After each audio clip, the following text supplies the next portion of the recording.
Olá, meus amados irmãos e irmãs, com muita satisfação cumprimento a todos através de mais um estudo da lição da Escola Sabatina. Gostaria de convidá-los para uma palavra de oração.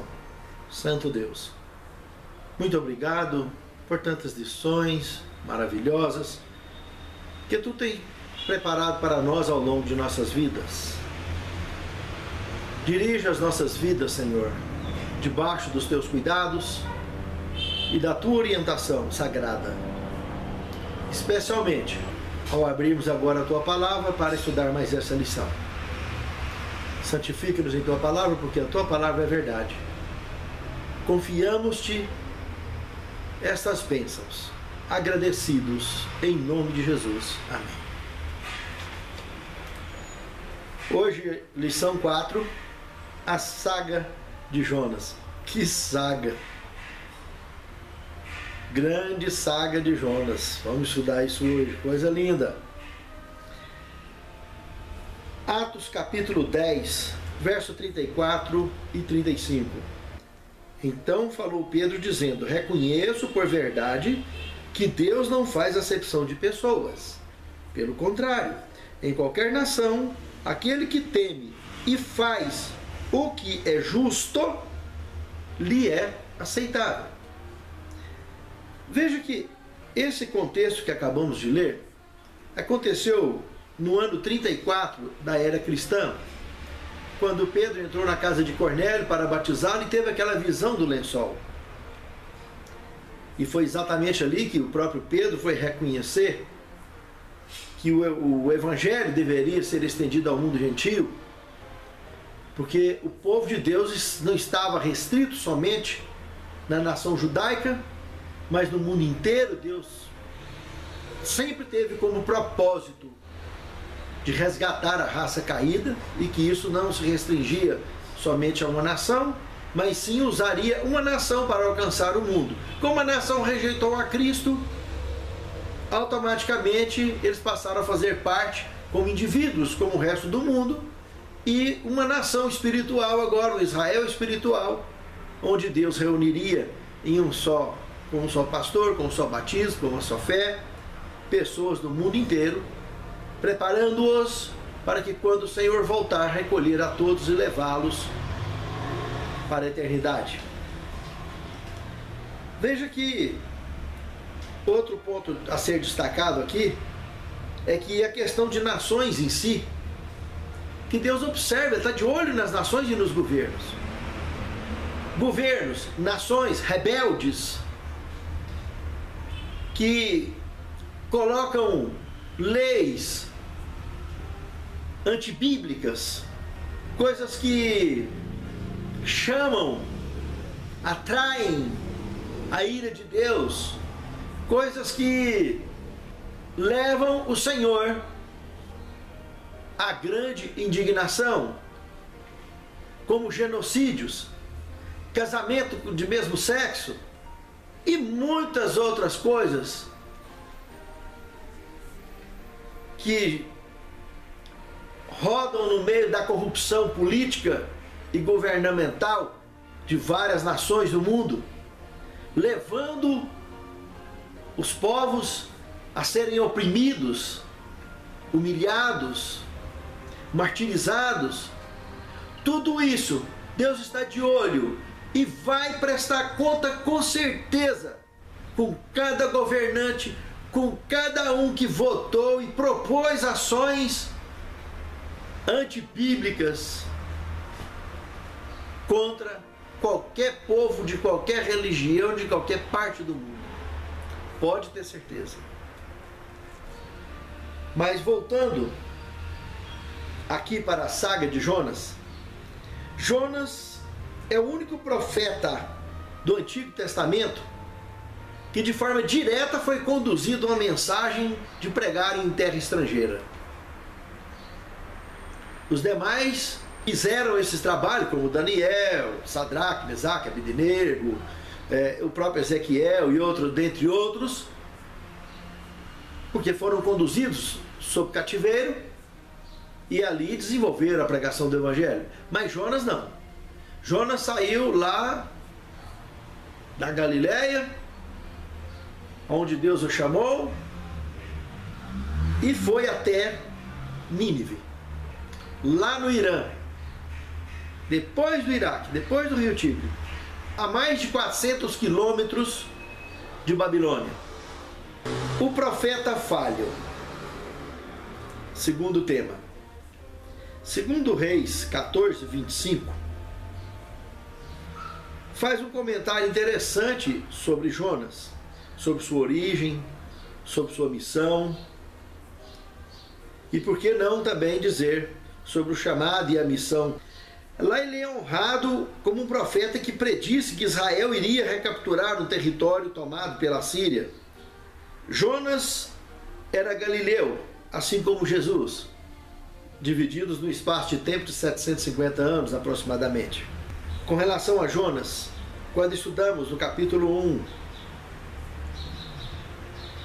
no capítulo 3, e por que não dizer no capítulo 2, nós podemos resumir a sua história por profeta falho, que é o tema dessa lição, quando percebemos o amarelão dele ao receber o chamado e a confusão que ele se meteu por tentar fugir de Deus.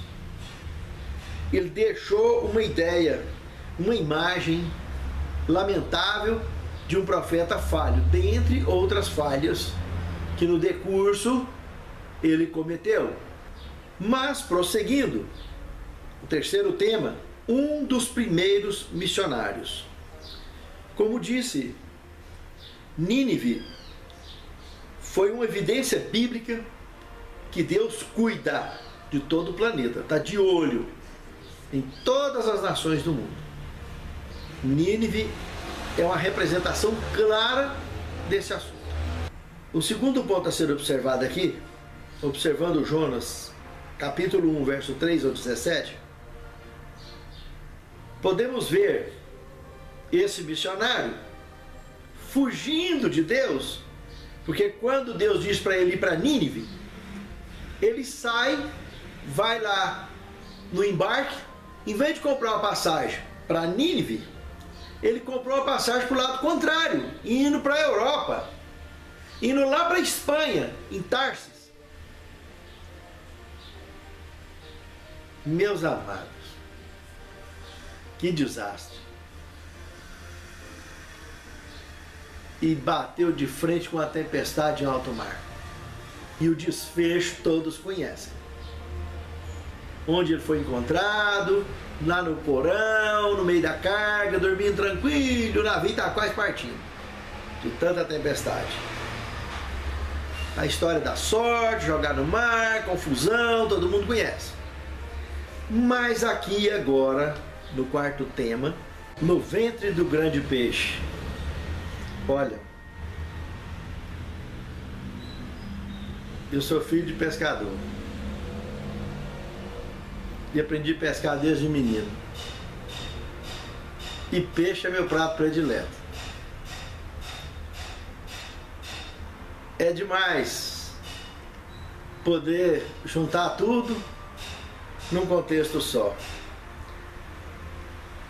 Antes de ver os detalhes do profeta, precisamos de achar um estudo aprofundado na Bíblia sobre esse peixe também, que é muito importante, porque dentro desse peixe ele passou 3 dias, que prefiguraria os 3 dias da sepultura de Cristo, e ele demoraria mais 40 dias lá em Nínive, entre a pregação dele e o aguardo da destruição, que não teve. E Cristo passou 40 dias orientando o povo, preparando discípulos para a descida do Espírito Santo, e o desfecho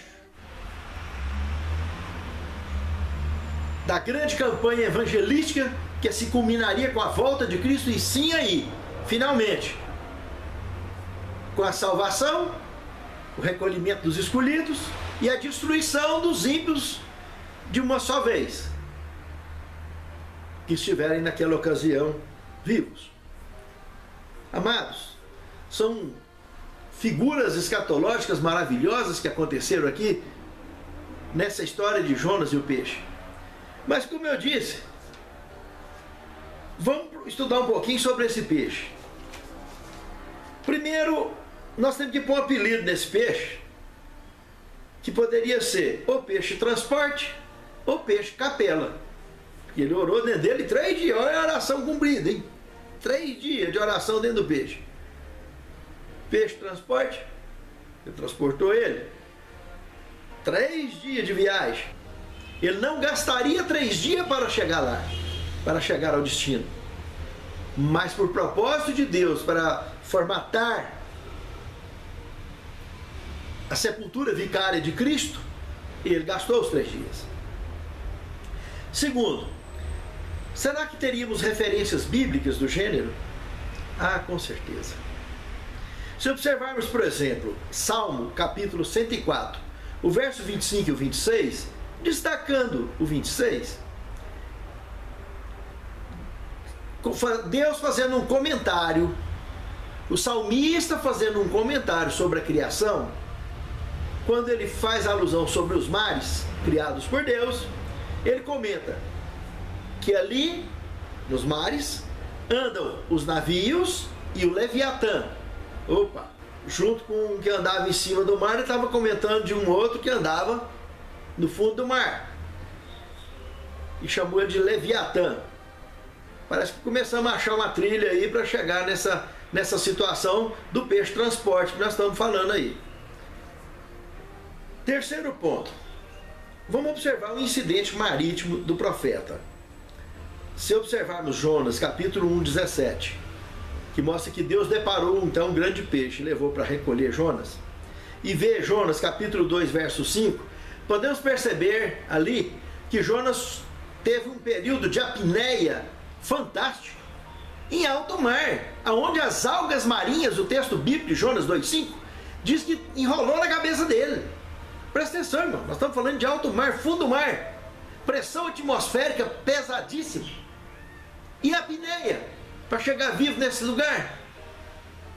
E ainda perceber quando foi resgatado, então, por esse peixe, entre aspas, esse peixe transporte que o levaria na sua missão. É uma apneia milagrosa, com certeza. Muitos milagres ali aconteceram. Um quarto ponto aqui agora, entrando no peixe propriamente dito, eu gostaria de convidá-los a abrir Jó, capítulo 41, que fala detalhes desse Leviatã, desse peixe transporte, o único indicado biblicamente de ter sido o responsável da missão de Jonas. Jó 41, de 1 a 11, temos algumas prévias interessantes sobre esse peixe. Poderás tirar com anzol o Leviatã ou apertar-lhe a língua com uma corda? Poderás meter-lhe uma corda de junco no nariz ou com um gancho furar a sua queixada? Porventura te fará muitas súplicas ou brandamente te falará? Fará ele aliança contigo? Ou tomarás tu por servo para sempre? Brincarás com ele como se for um passarinho? Ou prenderás para as tuas meninas? Farão os sócios da pesca tráfico dele? Ou dividirão a sua carne entre os negociantes? Poderás encher-lhe a pele de arpões ou a cabeça de fisgas? Observem só que prévias sobre esse danado desse peixinho. Quando então entramos do verso 8 ao 11, põe a mão sobre ele e terá o maior pesadelo da sua vida. Nunca mais o farás. Lembra-te do dia da peleja. Eis que é vã a esperança de apanhá-lo, pois não será um homem derrubado só de vê-lo. Ninguém é tão ousado que se atreva a despertá-lo. Quem, pois, é aquele que pode erguer-se diante de mim? Quem primeiro me deu a mim para que eu haja de retribuir-lhe? Pois tudo que existe debaixo do céu é meu, diz o Senhor. Meus amados, já viu nessas prévias aí que o bicho não é de brincadeira. Mas vamos analisar agora esse peixe, do verso 12 em diante. Nós vamos dividir esse peixe em 3 partes. Vamos dividir em cabeça, corpo e membros. Incrível, peixe com membros? Eita, mas é a Bíblia que está falando, eu não falei nada. Vamos começar pelos membros logo de cara. Olha o que diz o verso 12. Não me calarei a respeito dos seus membros, nem da sua grande força e nem da graça da sua estrutura. Peraí, essa palavra estrutura está parecendo mais com transporte. Já começa a dar uma entonação que não é um peixe vivo. Também não é peixe morto, mas é um transporte. Ele tem estrutura. Olha o verso 13. Revestido de couraça dupla. Couraça dupla, olha, os fenícios já desenvolveram a navegação antes do dilúvio. Quando Noé fez o barco, que as pessoas zombaram dele por fazer barco para navegar no seco, porque colocou lá em cima do monte. Os fenícios já dominavam os mares com os seus navios. Agora, couraça dupla, esse assunto aqui, nós estamos falando de aço dobrado, que foram criados em navios de guerra agora, da Idade Média para cá. Presta atenção, naquele tempo a única couraça dupla que existia era daqueles peitorais de guerra ou daqueles escudos. Linguagem sendo usada para a estrutura graciosa desse peixe transporte. No verso 13, revestido de couraça dupla. Verso 14, aqui agora o bicho pega. Porta no rosto ou no pescoço, em algumas traduções. Uai, peixe com porta? Navio com porta, tudo bem, mas peixe? Tá vendo aqui que é um transporte. E já vimos que ele viaja no fundo do mar, também. E vamos ver mais. No verso 15 ao 17, aqui mostra escamas como se fosse de aço, porque nem oxigenação passa entre um e outro. Olha o que nós analisamos, olhando de uma vista geral, nos membros do corpo desse animal. Membros desse animal. Segundo, vamos ver a cabeça. Seguindo a leitura então, do verso 17 ao 21, do verso 18 ao 21, no verso 18, diz que ele dá espirro e abre iluminação. Epa! Que história é essa de espirros com iluminação? Mais uma característica de transporte. Do verso 19 ao 20, diz que da boca dele saem tochas que acendem carvões. Tenta imaginar o funcionamento, o sistema de propulsão, saindo tochas, fogo, incendiando pedras e carvões. Olha o corpo, do verso 22 ao 34. O verso 22, voltando lá para o pescoço, pescoço em peixe, tem dó. Reside a força e salta terror. Dá a impressão, um sistema de armamento que saía na frente dele ali. Verso 23, tecidos da carne são sólidos. Verso 24, coração firme, igualzinho uma pedra de moinho. Verso 25 ao 28, inatingível por qualquer tipo de arma branca. E no verso 29, uma curiosidade fantástica. Diz que quando os soldados brandiam as lanças, sacudindo as lanças, para fazer aquele barulho num grande exército, diz que ele ria. Imagina então que tem um sistema de comunicação dentro desse transporte, que alguém lá dentro ria dos caras balançar lança ou armas brancas de qualquer natureza para enfrentar uma criatura daquele tamanho e toda de aço. No verso 30, outro detalhe interessante, diz que ele se locomove no lodo também. No verso 30 diz que ele tem pontas agudas no seu ventre, que lança como trilho e dá condição dele se locomover no lodo. E no verso 31, comenta que ele se locomove no fundo do mar, também navegando no fundo do mar, como um submarino. E no verso 32, diz que tem um sistema de iluminação fantástico que lança após si um farol fantão que deixa o escuridão do abismo como se fosse brancura de cães. Coisa incrível, irmãos. Após si, sistema de iluminação. O que tem a ver com peixe? Meus irmãos, no verso 33, diz que nada no planeta se compara a ele. Nada. No verso 34, ele vê tudo que é do alto. Presta atenção, o cara está lá no fundo do mar e consegue ver tudo que está passando no céu. Uma curiosidadezinha. Lá em Salmo 74, verso 14, nos mostra um Leviatã sendo abatido em céu de deserto e caindo no deserto, sendo espedaçado por lá. Outra curiosidade sobre Leviatã também na Bíblia, lá no livro de Isaías, capítulo 27, do verso 1, nos apresenta 3 curiosidades muito interessantes lá. Naquele dia o Senhor castigará com a sua dura espada, grande e forte. Imagine que é igualzinha aquela que cercou o jardim do Éden. O Leviatã, a serpente fugitiva, e o Leviatã, a serpente tortuosa, o matará, o dragão que está no mar. Percebeu aqui? Se você for lá em Ezequiel, capítulo 28, o verso 2, fala que o diabo queria pôr um trono dele no meio dos mares. Lá em Apocalipse 12, diz que tem gente morando no fundo do mar. E aqui em Isaías, onde acabamos de ler, está dizendo que aquela serpente fugitiva lá do Éden está por aí.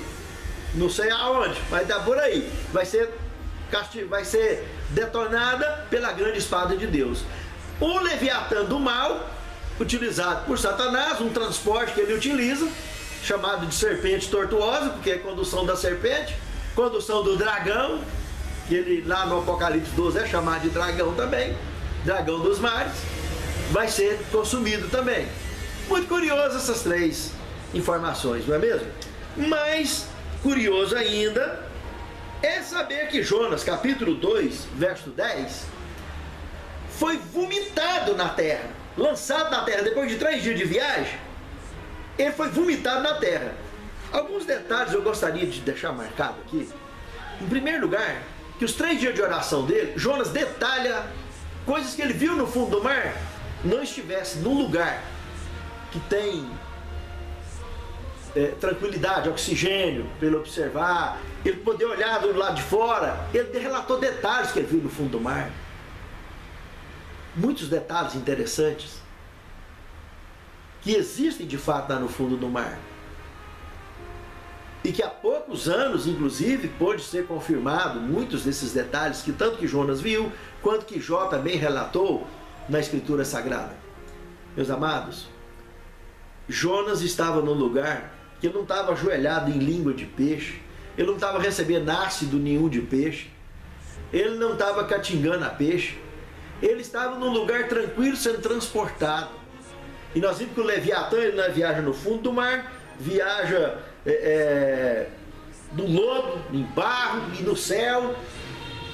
Na ufologia, esse Leviatã se encaixa com o termo vulgar charutão, uma espécie de OVNI do gênero, que se encaixa com o perfil de Leviatã, que pode voar e pode andar no fundo do mar.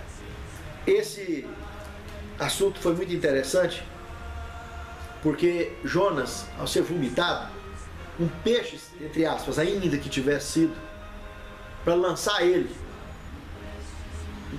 o peixe não sairia no seco para colocar ele. E o texto diz que ele foi vomitado. Então esse peixe transporte saiu lá fora e vomitou ele, jogou ele na terra. Ele desceu inteirinho de dentro do peixe e foi embora fazer a sua missão. Então temos aí claramente, e Cristo não entrou nesse detalhe, porque como que ele ia entrar em detalhes se avião, que avião só ia aparecer por volta do século XX. Como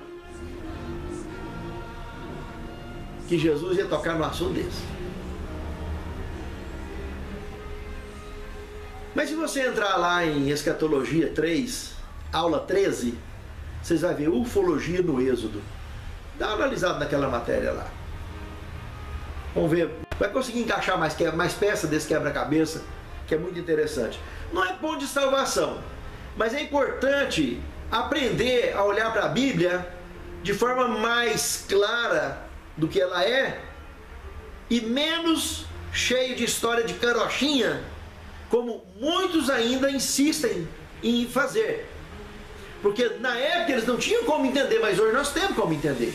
Não precisamos de tapar os olhos e nem os ouvidos para dar atenção ao que de fato aconteceu na época.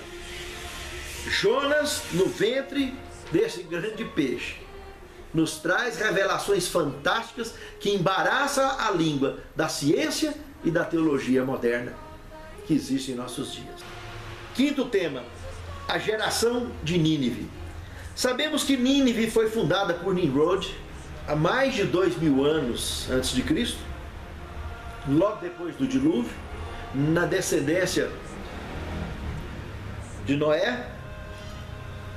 E esse Nimrod, desde o primeiro rei até o último rei que reinou nessa cidade, manteve a característica de uma cidade má e rebelde.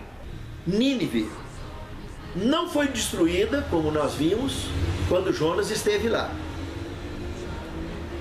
Mas 200 anos mais tarde, profetizada por Naum e Sofonias, ela foi totalmente destruída pelos caldeus e pelos medos, que canalizaram as águas de rios e dutos de irrigação que tinham na região, canalizou tudo para dentro da cidade, conseguiram fazer esse feito e conseguiram destruir a cidade. Isso por volta do ano 612 a.C.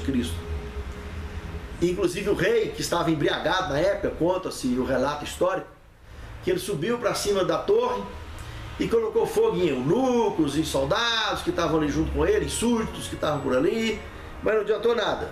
Com água e tudo, com fogo junto, foi embora. Morreu tudo. Não sobrou nada.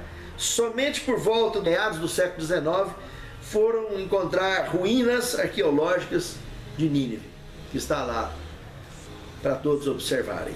A geração de Nínive, uma geração má, uma geração de marca pecaminosa dura, e que mais uma vez, repito, mostrou que Deus está de olho em todos os governos da terra. Todo tipo de injustiça, todo tipo de impiedade, todo tipo de maldade, Deus vai cobrar caro de qualquer governante, de qualquer político. Pode ter certeza. Sexto tema, o lamento de Jonas.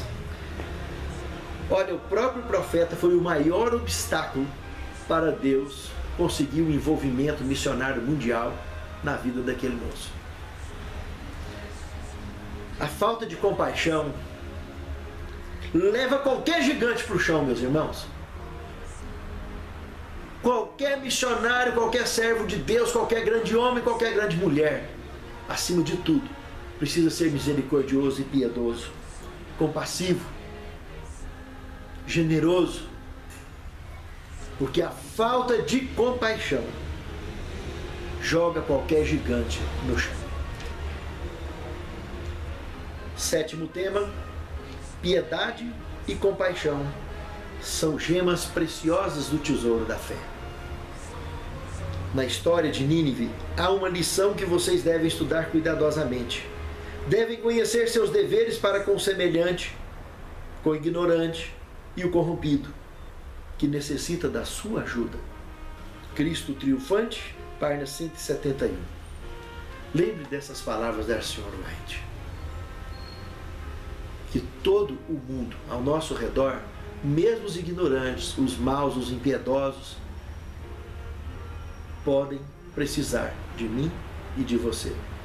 E que Deus nos abençoe, que sejamos usados como instrumentos vivos nas tuas mãos para cumprir com o chamado do Senhor. Santo Deus, coloca em nós a iniciativa de buscar fazer a tua vontade.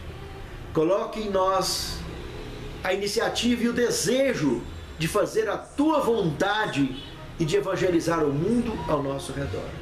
Capacita-nos, fortaleça-nos para isso e nos use como instrumento nas tuas mãos. É o que te suplicamos, agradecidos com o perdão de nossos pecados, em nome de Jesus. Amém. Cristo nos trará libertação. Está muito prestes o momento da emoção. Vai bater, acelerar.